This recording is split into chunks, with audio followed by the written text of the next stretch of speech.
Méditons avec le pasteur Ertis. Méditons avec le pasteur Ertis. Lundi, le 24 février 2020, nous méditons selon le programme de la Ligue pour la lecture de la Bible. Et nous utilisons le lecteur de la Bible qui a prévu Jean 11, 28 à 45. La parole de Dieu ne se lit pas comme un journal, d'où le lecteur a prévu des questions pour nous aider à mieux saisir la quintessence du texte, à mieux approfondir notre méditation.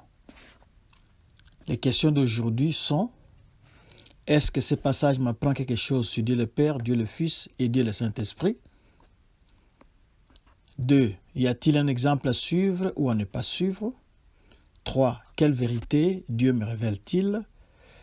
4. Quel verset m'interpelle le plus? Pour cette question, la réponse que vous allez découvrir, vous pourrez la partager avec votre entourage. Ça sera un prétexte pour vous d'introduire une conversation centrée sur la parole de Dieu.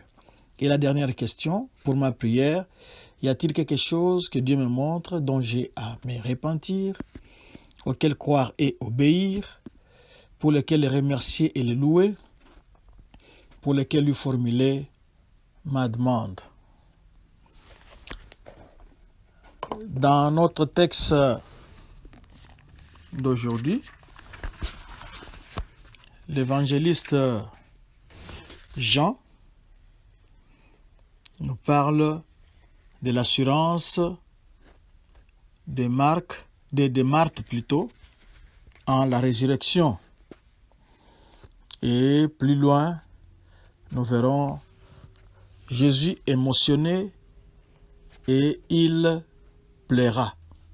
Et enfin, nous trouverons, où nous allons voir, nous allons contempler, nous allons glorifier Jésus à cause du fait qu'il a ressuscité Lazare.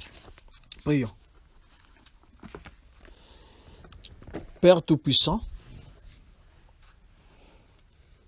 toi qui nous amènes de gloire en gloire, tu permets que ce matin ou en ce moment, que tes enfants puissent contempler ta gloire dans la résurrection de Lazare. Merci ô Seigneur, parce que beaucoup de choses vont se passer maintenant.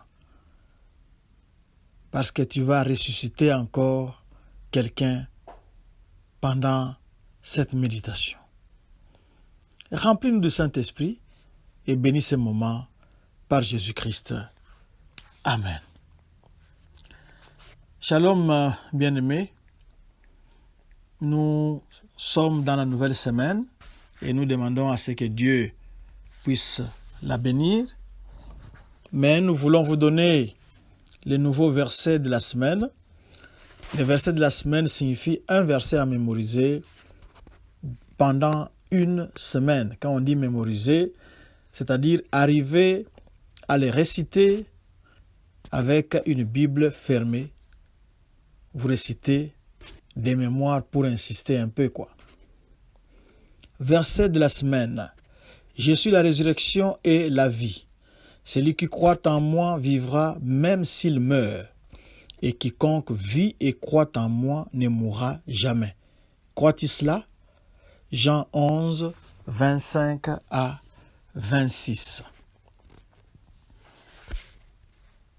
Maintenant, nous pouvons avancer avec le commentaire. Marthe appelle secrètement sa sœur. Celle-ci se lève promptement et vient à Jésus qui l'attendait à l'endroit où Marthe l'avait rencontré. La voyant s'est hâtée, Les Juifs crurent qu'elle allait au sépulcre et la suivirent.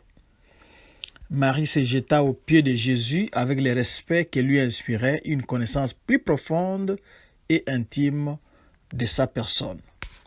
Elle lui dit, comme Marthe. C'est le verset 32. Lorsque Marie fut arrivée là où était Jésus et qu'elle le vit, elle tomba à ses pieds et lui dit, « Seigneur, si tu avais été ici, mon frère ne serait pas mort. » Malgré la supériorité de Marie sur sa sœur quant à la connaissance de Jésus et à l'appréciation de sa personne, pour l'une comme pour l'autre, la douleur causée par la mort de leur frère était la même. La fin de tout ce dont on peut jouir dans la vie présente jusqu'à la résurrection au dernier jour. Mais pour les deux sœurs, comme pour tous, la ressource est en Jésus. La solution est en Jésus. La résurrection et la vie étaient là dans sa personne.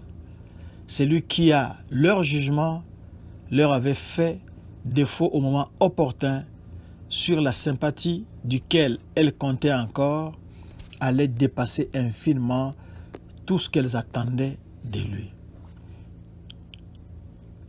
Jésus donc, quand il la vit pleurer, et les Juifs qui étaient venus avec elle, nous sommes au verset 33 et 35, frémit en son esprit et fut tout ému. Et il dit, « Où l'avez-vous mis ?» Seigneur, lui répondirent-ils, « Viens et vois. » Jésus pleura. En présence de la douleur de Marie, Jésus ne l'enseigne pas comme il avait enseigné Marthe. Il donne essor à sa sympathie dans une communion qui n'existait qu'avec elle. Mais il y avait aussi dans le cœur du Seigneur plus que la sympathie à l'égard de Marthe et Marie dans le deuil. Il s'y ajoutait les sentiments produits par l'effet de la mort sur les hommes incapables de se soustraire à ces rois des terreurs. Il frémit en son esprit et se troubla. Lui-même, le Dieu créateur, avait placé l'homme sur cette terre afin qu'il fût heureux et qu'il y vécût à toujours. Mais le péché étant entré dans ce monde et par le péché, la mort, l'homme se voit exposé aux terreurs de la mort, sans défense. C'est au milieu de cet état de choses que se trouve Jésus, le Fils de Dieu, afin de sortir l'homme de dessous la puissance de la mort. Nous le voyons ici manifestant la puissance de vie qui est en lui, mais nous savons que pour faire valoir cette puissance envers tous les croyants, il devait lui-même subir la mort, jugement de Dieu pour en délivrer les pécheurs. Il entrera dans la mort pour en ressortir vainqueur, afin que par la foi, tous participent à cette victoire.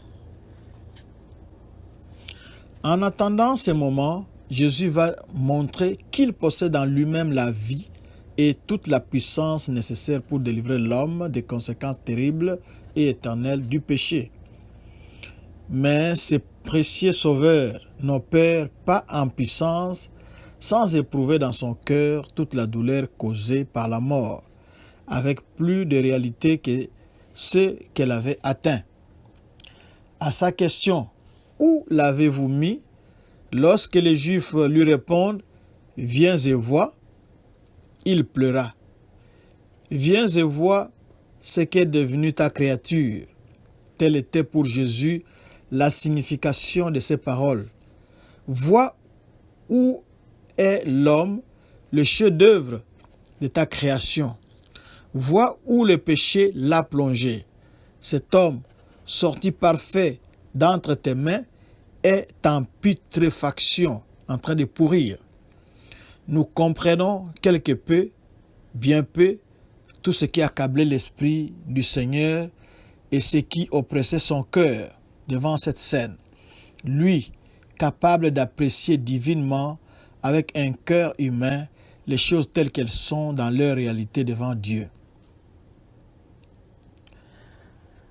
Jésus plaira, sur quoi les Juifs dirent, « Voyez comme il l'aimait. » Et quelques-uns d'entre eux dirent, « Lui qui a ouvert les yeux de l'aveugle, ne pouvait-il pas faire aussi que cet homme ne meure point ?»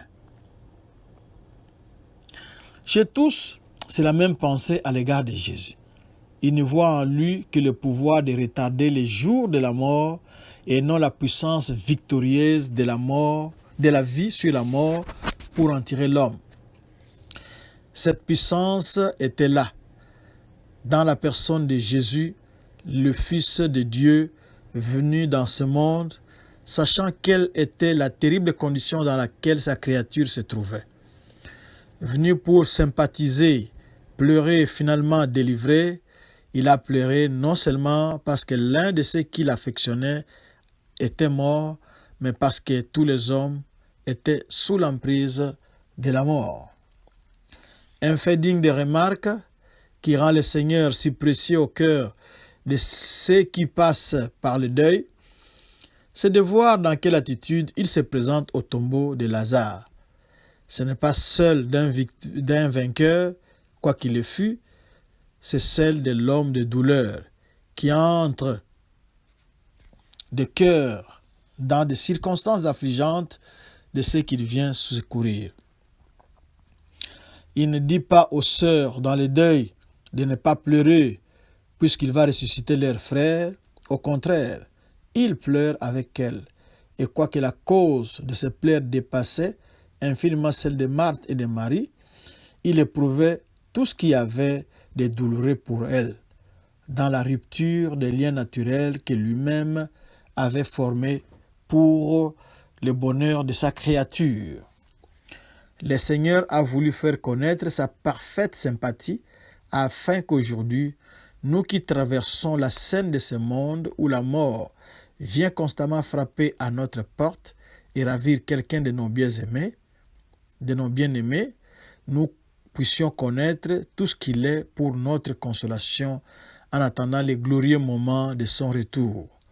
Nous connaissons ainsi un homme dans le ciel, Jésus, qui a pleuré sur cette terre en présence de la mort, qui a montré une sympathie parfaite, aussi humaine que divine.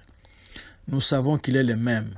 La gloire où il se trouve ne le distrait d'aucune circonstance douloureuse que traversent ses bien-aimés.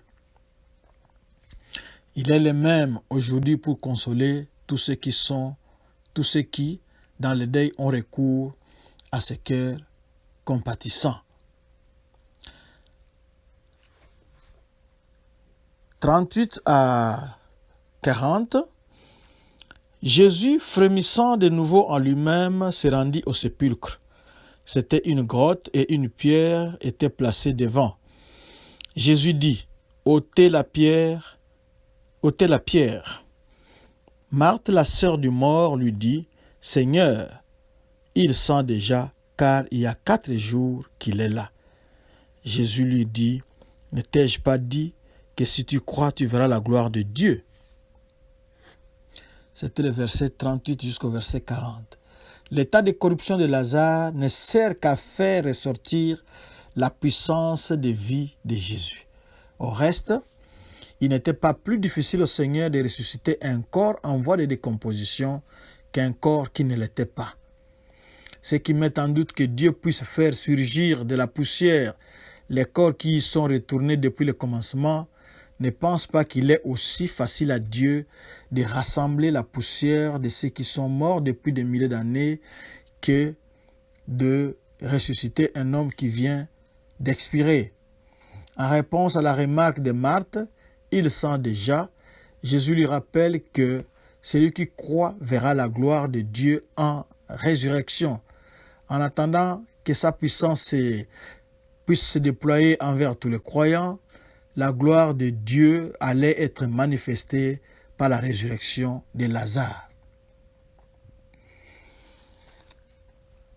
41 à 44. Ils ôtèrent donc la pierre, et Jésus leva les yeux en haut et dit, « Père, je te rends grâce de ce que tu m'as exaucé. Pour moi, je savais que tu m'exauces toujours, mais j'ai parlé à cause de la foule qui m'entoure, afin qu'ils croient que c'est toi qui m'as envoyé. » Ayant dit cela, il cria d'une voix forte, « Lazare, sors !» Et le mort sortit, les pieds et les mains liés de bandes et le visage enveloppé d'un linge. Jésus leur dit, « Déliez-les et laissez-les partir. » Il ne fut pas nécessaire de les délier avant de les ressusciter.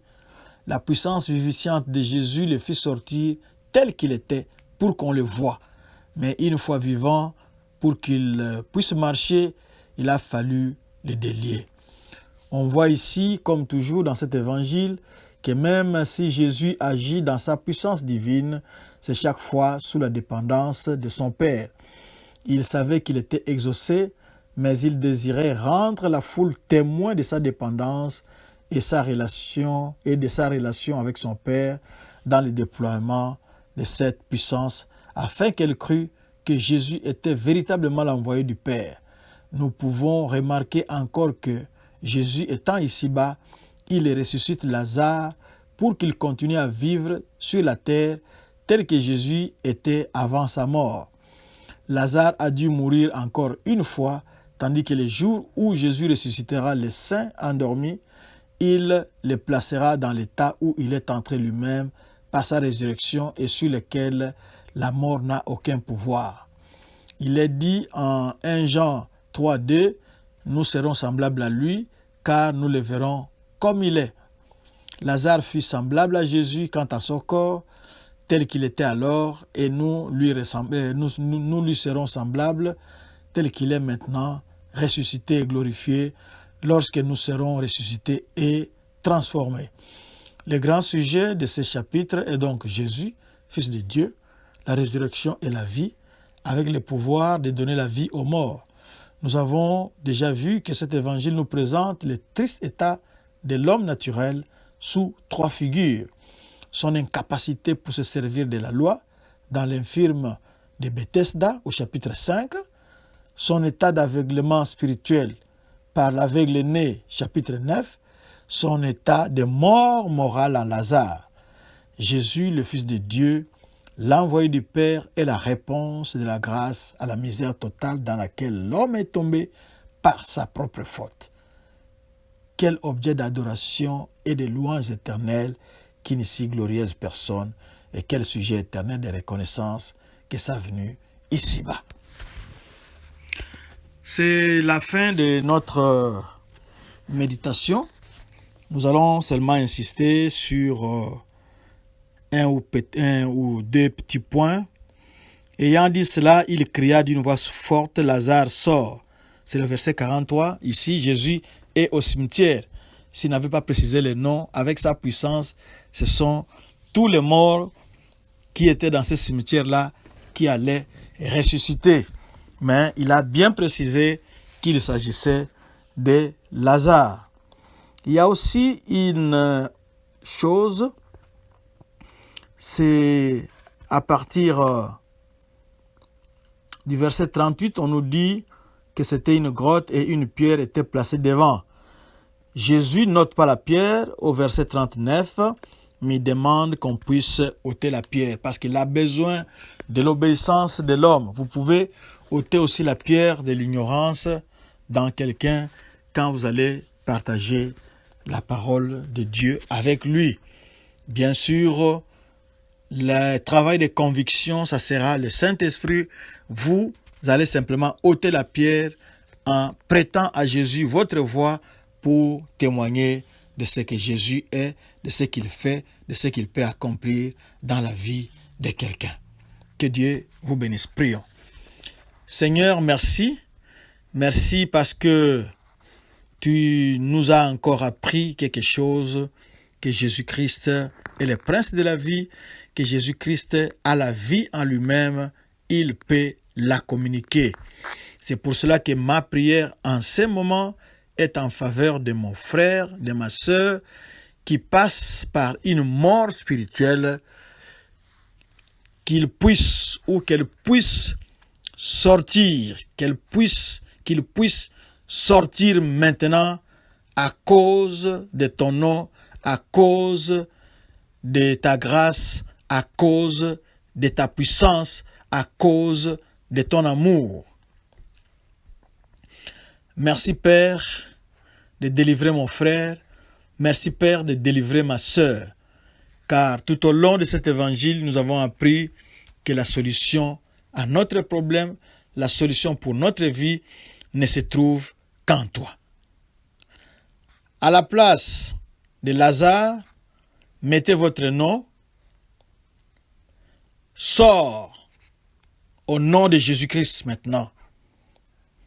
Oui, je m'adresse à toi mon frère, je m'adresse à toi ma sœur. Au nom de Jésus, je te commande de sortir du tombeau dans lequel on t'a placé, dans lequel on a placé ta vie. Au nom de Jésus-Christ, qui est la résurrection et la vie. Et que toute la gloire lui revienne au siècle des siècles. Amen. Notre adresse, Doxadeo Lushi, c'est sur Facebook. Doxadeo Lubumbashi, c'est sur Twitter et YouTube. www.églisedoxadeo.com, c'est notre site internet. Shalom.